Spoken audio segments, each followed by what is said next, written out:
All right, and welcome back to the Performance Injury Report, Monday, March 15th.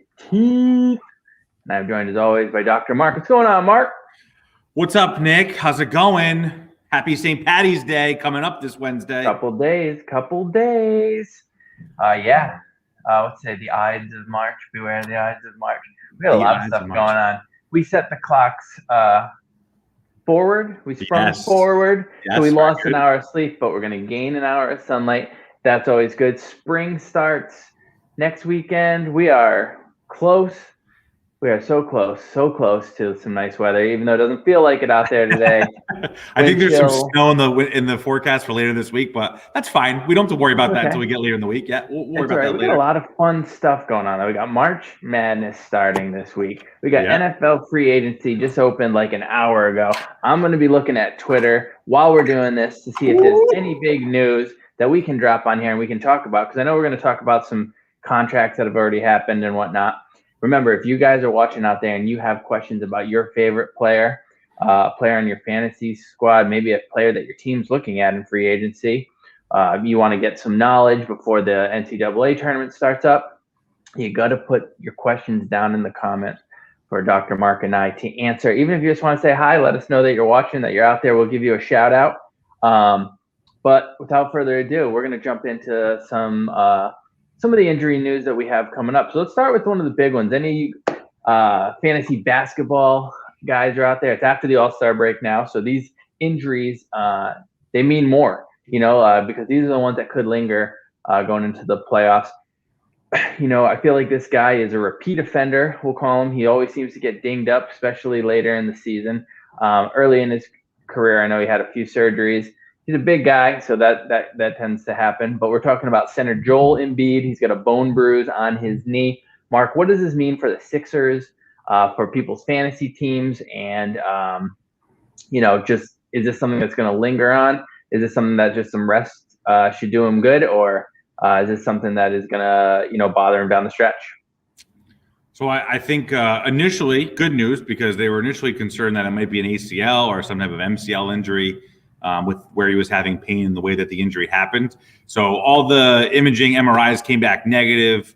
But he does have, excuse me, went down the wrong street there for a second, as my dad Frank would say, went down the wrong street. Shout out to Frank. So bone bruise, which again is one of those kind of injuries where we've talked about turf toe during the football season. It's kind of one of those injuries where you read about it, you hear about it, and you're like, man, what a baby. How much pain could that person be in, or how could that limit what they're able to do? If anyone that's had a bone bruise, if they've gone into a car accident, or if they played sports and they've kind of bumped knees with another athlete, they know how painful these things can be. The problem with the bone bruise is it's usually time necessary for your body to kind of work out some of that swelling and that inflammation and that bruising that takes place. And there's no timetable for when it could get all the way better. So some people feel better after a few weeks. Some people feel better after a few days. Sometimes people feel a little bit worse, even several months after that initial injury. So you never really know how those things are going to progress. So obviously, bone bruise is much better than an ACL tear. So Joel Embiid should be able to make a return this year at some point. But you really never know how those things are going to progress. So definitely something to keep your eye on. And there's no telling that if he gets back in the lineup, if he has another athlete where he kind of bumps knees with, or if he falls a certain way, there's no telling that he could aggravate it again and have to miss more time. So a little bit of kind of a funky kind of injury to kind of work your way out, especially at this time of the year when, there's a lot of games coming fast and furious for the NBA players with the way that their seasons worked out. We've talked about that before on this injury report. And now the playoffs are going to start ramping up soon. So I would probably say that he's probably going to take, a week to 10 days, maybe 2 weeks off.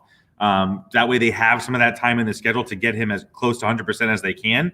And then you'll probably see him gradually get back into the swing of things and gradually get back into the starting lineup. And as long as there's no limitations, or as long as he doesn't have any type of increased pain after games and practices and after what they're asking him to do, they'll be able to slowly ramp him up over these next couple of weeks and get him right for playoff time.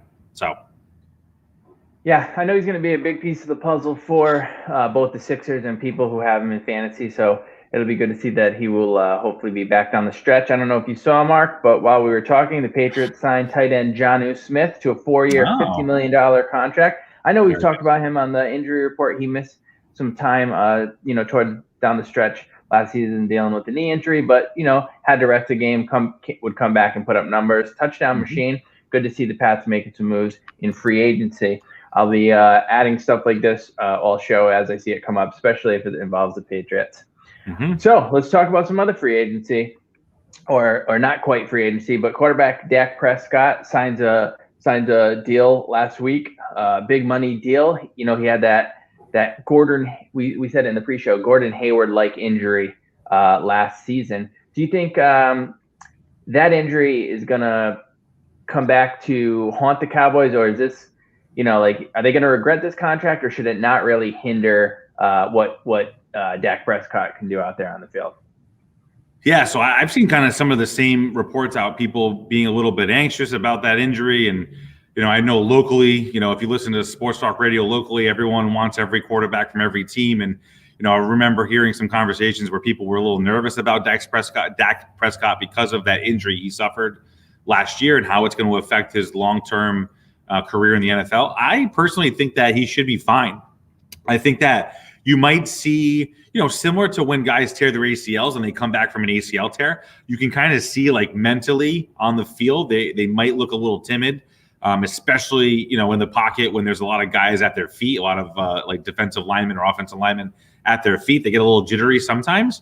But I really don't think that this is going to hinder his mobility moving forward. I think that he'll be able to make a full recovery. I think that, he is a very mobile quarterback, tries to make plays with his feet, kind of keeps plays open. I think that he should be fine. I don't think that this is going to be anything that really affects him into next season. So I think that if you're, a Dak Prescott fan, if you want to draft him in fantasy, I wouldn't be concerned about his injury history as a reason to stay away from him. So I don't see that there's going to be any issues with him. I think that he'll be able to make a full recovery. It might take him a little bit of time during the season just to get comfortable again, but I think that's more going to be a mental thing than actually a physical thing. So I don't see any reason, to be nervous about, his health or his health of his ankles and his feet going back into next season. I think he'll be totally fine. We've seen guys, be able to come back from pretty gruesome injuries and be able to perform at a high level. Willis McGahee, we talked about his injuries before. Alex Smith, we talked about his injuries before. So I think he'll be totally fine. And I wouldn't worry too much about that injury moving forward. Yeah, and I think Dak Prescott even gave a shout out to Alex Smith in his press conference when he was signing the contract, said that that's who he looked to for inspiration. As he does his rehab and recovery to get back out there. I mean, he was putting up silly numbers fantasy-wise last season before he went down. I know that was a big blow to some people's fantasy teams. So hopefully he comes back. And, I could see him even starting off a little slow as he builds some confidence in that ankle and leg, and then, return to form. Yeah. All right. Let's talk about another local team. Celtics guard Marcus Smart back in the lineup, but with a minutes restriction. I know we were talking about it a little bit in the pre-show, but you were saying how they're limiting him to 5-minute intervals. Like, they don't want him on the court for more than 5 minutes before he needs a rest. Now, as somebody who's not clinical like me, I don't really understand how this works. That doesn't really seem to make sense to me, as much as more like putting a minutes restriction on the game. Like, all right, so we don't want him playing, all 60 minutes, but we want him, out there on a minutes restriction for the game. What does doing it in 5-minute intervals do, if anything? Like, what are your thoughts on that? Yeah, so I saw that over the weekend as well, and it kind of doesn't make sense to me. I would love to talk to the athletic trainers on the Celtics, the physical therapy staff, and the doctors that they have on staff, just to see what their thought process is. You're trying to control as many factors as you can, right? You're trying to limit the forces on that muscle injury to make sure that he's going to feel, good on it. He's going to feel confident on it. And obviously he's, the hope is that he doesn't have to miss any more time in the lineup moving into the playoffs here. So to me, I would look at a total time as well. He played 21 minutes against the Nets on the 11th. That was his first game back. He played 19 minutes last night against the Rockets. And then when I read it, I thought that it was going to be like a 20-minute restriction, but it looks like they don't want him playing more than, like you had said, 5-minute intervals, which to me it doesn't make sense to me because, his 5 minutes on the court could be very, very strenuous where there's a lot of, sprinting back and forth. If there's a couple of fast break options or fast break opportunities, if there's like some scrums, or a 5 minute span can be relatively innocuous and not put a lot of strain. So I'm surprised that they're not looking at total minutes. Now, again, we don't really have all the information. They might be telling the media that, we're going to put them on 5 minute, interval or 5 minute restrictions throughout the course of the game. But behind closed doors, they might be saying like, look, we don't want him to play more than 25 minutes for the next 2 weeks as we get him ready for the playoffs. That might be happening. I would probably guess that is happening behind the scenes, but we don't have any of that information to us. Normally speaking, when I've had an athlete and we're looking at these types of things, going back into playing their sport, and we do put them on a minutes restriction, I usually look at total minutes throughout the course of the game, as opposed to 3 minutes now and then rest and then 3 minutes again or something like that, which sounds like they're doing. So they're going to look at him before the games. They're going to also see how he feels after the games. And that's actually more important than how he feels during the games, because during the games, he's going to have adrenaline. He's going to feel great. He's a professional athlete, so he's not going to want to come out of the games anyway. It's going to be more informative how he feels the next day. If he wakes up the next day really tender to the touch, having some discomfort while he's walking, stuff like that, that's something that they have to keep an eye on and make sure they're not making him do too much. And I think what we'll see over these next 2 weeks as we get into April and get closer to Easter and the playoffs is they'll just start ramping that up. So he's going to probably do 20 minutes now for the next week. They'll probably ramp him up to 25 minutes next week and then 30 minutes and then kind of go from there as long as he's progressing well and having good responses after the games and not having a lot of swelling, a lot of pain after he's playing. But like we've talked about before, Nick, these calf injuries, very similar to hamstring injuries where everything can feel really good. You kind of land a certain way, a little awkward. Maybe you're kind of tangled up with another athlete, and then all of a sudden you get another injury. It could be worse. So they definitely have to be very careful these next 2 weeks as they get him back in. Yeah, it always makes me think of the Kevin Durant injury. It started as a calf injury, and then all of a sudden, boom, blown Achilles. They rushed him back. But let's not talk about that. Let's stay positive and think that let's stay positive. I do really feel like the Celtics are a completely different team with them out there. I mean, but I know they lost to Brooklyn the other night, but last night looked good against the Rockets, and they won 4 at home before the All-Star break. People were getting worried, myself included, about the Celtics, saying I don't know if this team's got it, but they kind of they've 5 of the last 6, is a good way to turn that ship around. Yeah. So we'll have to see. We'll be keeping a close eye on that one for sure. I think in comparison, you can look at someone like Anthony Davis, who's still out in LA, and he has the same injury. They're calling his a tendinosis or a tendonitis in his calf and his Achilles tendon. So Marcus Smart had more of an acute strain, but those things can be very similar. And they already said in LA that he's going to sit out another 2 weeks. Anthony Davis is. So rather than put him on a minutes restriction and gradually get him back in, they're going to shut him down for another couple weeks and make sure that he's as close to 100%. So you can kind of see the difference in how those teams are approaching those injuries to athletes that are very, very a big part of their team moving forward. So interesting to see, and it will be interesting to see how that plays out for the teams going down the into the playoffs and through the rest of the season. It will be. Like I said, we'll be keeping a close eye on that. Something else that came in while we were talking about Marcus Smart, Patriots signed another player, defensive tackle, Devon Godchaux. I hope I'm saying that right. Of course, yeah. Nick. I would say Godchaux. Godchaux. I like it. Maybe he's from the Bayou and it's good show. Godchaux. You got to put the emphasis on the right syllable. Yeah, I like that. You got to put the emphasis on that syllable. That's very good. I don't know who that is, Nick. Do you know who that is?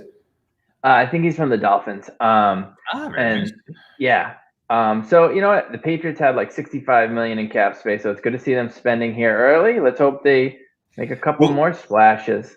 Will these guys actually make the team, or will they cut them in the preseason? That's always my question. We'll have to wait and see, Nick. Have to wait and see. We will have to wait and see. I know since the last time we talked, the Patriots did sign Cam Newton. I know we didn't bring this up as a talking point in the pre-show, but maybe we can touch on that before the end of this show. We'll come back to it. I'll give you a second to let that marinate. I'm sure you've been thinking about it since it happened. Let's talk about a soccer player first. So yeah, let's do it. Football, baby. Forward for Tottenham, Son Heung-min, hamstring injury. going to accelerate, like going to speed up to chase after the ball, just like you normally see it when somebody goes to try to hit that top speed, and they grab that hamstring. The frequency of these games are picking up. They're getting into full swing, and now we're starting to see some players go down. Soccer, I mean, they're running the entire game. So like a hamstring injury, like how much time do you think he's gonna to miss if he wants to do this right? Yeah, I think you start the conversation at like 4 to 6 weeks. I think that's where the conversation starts. Right now, the good news is for Tottenham, they've been playing better. They are in the Europa League in Europe, so they still have a lot of games to play. I know this doesn't sound right, but I know that I think yesterday of this morning, Son was called up by his national team, so he's South Korean, and his South Korean national team called him up and they put him on the roster for a game they have coming up in 2 weeks. I can't imagine he's going to play in that. I can't imagine his club is going to let him play in that, even if he's feeling good, because they want him to be right for the end of the English Premier League, which is going to be going until May. And they need this guy. He's been having a really good season, so he's a big part of them going forward. So I think you start this conversation at 4 to 6 weeks, and then maybe even come out a little bit longer. I put it on the injury list today because I think it was a classic. Like you said, it was a classic kind of hamstring.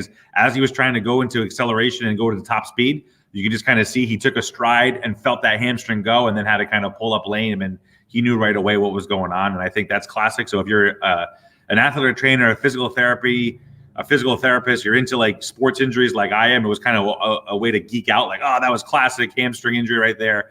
And I think, like you said, it just kind of shows you these guys have a lot of minutes. There's been a lot of games, a lot of multi-game weeks, 2 or 3 games in a week, which is a lot of, for a soccer player. They're running like 7, 8, 9, 10 miles a game sometimes, and sometimes even more.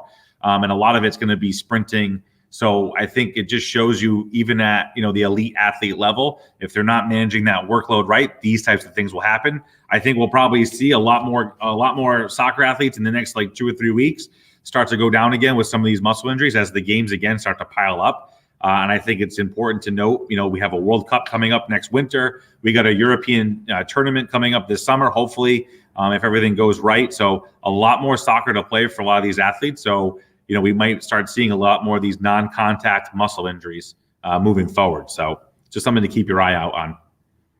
Yeah, we definitely will keep an eye on that. I'm sure we'll be talking about more of these guys. Got some details on that signing for Garcho, 2 years, $16 million. So I know I brought him up.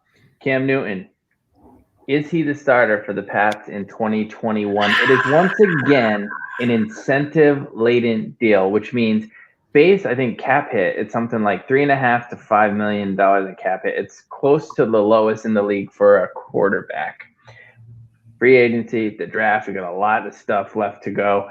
I just want to know your thoughts. What do you think? So the question is, will he be the starter for the Pats in 2021? Will he finish the season as a starter, or will he start the season as a starter? Because 2 very different conversations, Nick. 2 very different conversations. I see where you're going with this, thinking that maybe they could possibly draft a young guy and groom him behind Newton, and then halfway through the year when Newton is skipping balls in the grass once again, that young guy finally comes up and takes over the starting role. Let's say no injuries happen, perfect world, Newton is 100% healthy all last year. Is he the starter? Let's say all the way up to week 17 for the Pats, if they're not completely out of it. Let's say like all of the games are going to matter. So as of today, write this down, Nick. As of today, March 15th, 2021, I'm going to say yes, because all the information I have is that the quarterback group for the Patriots is going to be Newton, Stidham, and Hoyer. That's the only information I can go off of right now. And so I'm going to say, out of those 3 guys, my answer is going to be yes, he's going to be the starter. I do give you credit that you said that, well, what if halfway through the season he starts skipping balls into the dirt? And I would tell you that my response to that is, I don't think it's going to take him half the season. I think we're going to see week one, the poor guy's going to be skipping balls in the dirt, because I don't think his shoulder is ever going to be right ever again. I think that's the problem when you have a labral tear like he had a shoulder surgery. I just don't think that he's going to be able to have the arm strength to make the throws that we've grown accustomed to Cam Newton making. I think that you can look at them signing Trent Brown. Yep. I think that they're going to try to lean heavy on the running game, and they're going to make Cam Newton a part of that. So my answer to your question is yes, he's going to be the starter until I'm given some other information. But I don't think it's going to look pretty from a throwing standpoint again. I don't think and we talked about this last week, like he can rehab it. He can try to spend all offseason try to strengthen that shoulder. But right now it is what it is. I don't think it's going to get any better. So there you go. Yeah. No, he could get 15 rushing touchdowns, which is perfect. That still counts in the score box. But I don't think that he's going to be able to throw the ball particularly well. And I wonder if the Patriots are going to try to scheme something up just to kind of avoid him, looking as bad as he did last year. Yeah, I mean, he had 12 rushing touchdowns last year, and like 5 passing touchdowns. It was something really bad like that. But so I've also seen today in free agency, Patriots, Jacoby Brissett, mutual interest. I feel like that's either replacing Stidham or Hoyer on that depth chart. I think Brissett can obviously throw the ball better, but like I still don't think that's our answer to our starting job. I have a feeling the Pats are going to go into this draft. Everybody's going to want them to draft a quarterback high, and they're not going to. They're going to draft one low that we've never heard of. They're going to trade out of the first round. They're going to get a fourth and a fifth round pick, and they're going to probably use one of those picks to draft a quarterback, right? You know what's going to happen is we're going to end this show, and then all of a sudden it's going to be like the Pats sign, so-and-so or something along those lines. I am refreshing my free agency tracker as we speak, and nothing came up. But I have friends who hate this move. I'm somewhere in the middle, who hate this move of bringing Cam back, and I have some friends who are like, you know what, that wasn't the best. Cam's better than what he showed last year. Now I put a lot of stock in what you say with that shoulder and that labral tear, that shoulder is never going to be the same. And, so those skipping passes weren't like bad mechanic. I mean, I'm sure that had a little bit to do with it, but it's really more that arm strength that he normally could not have his feet set and still, muscle that ball and get it there. And now he doesn't have that. And he's not that type of quarterback that's just going to sit in the pocket. He's too big. He's too physical. He's too athletic to play that way. I want to be optimistic about it, but my initial reaction when I saw that message that they had signed him was disappointment. That's for sure. But hey, hopefully that fuels his fire and maybe he surprises us. And the Patriots I would say, Nick, the Patriots are really good at proving everyone wrong. So hopefully they'll just prove us wrong and Cam Newton comes out and he looks really good. I think realistically, he can make a throw if you protect it and he has room to step into that throw in time.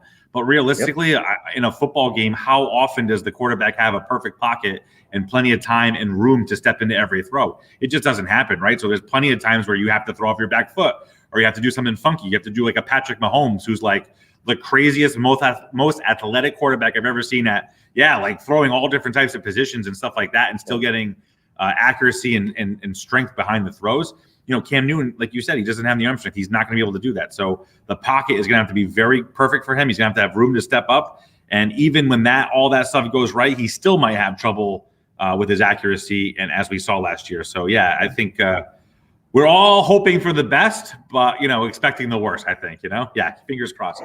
Yeah, I mean, you mentioned Trent Brown. I also heard that Tooney is not out of the picture for the Pats. They still are working, and they have open lines of communication right now. So there's a chance they could bring back guard Joe Tooney as well. And then then that offensive line is looking pretty good. So you said they could run the ball a lot, and then Cam won't have to do as much.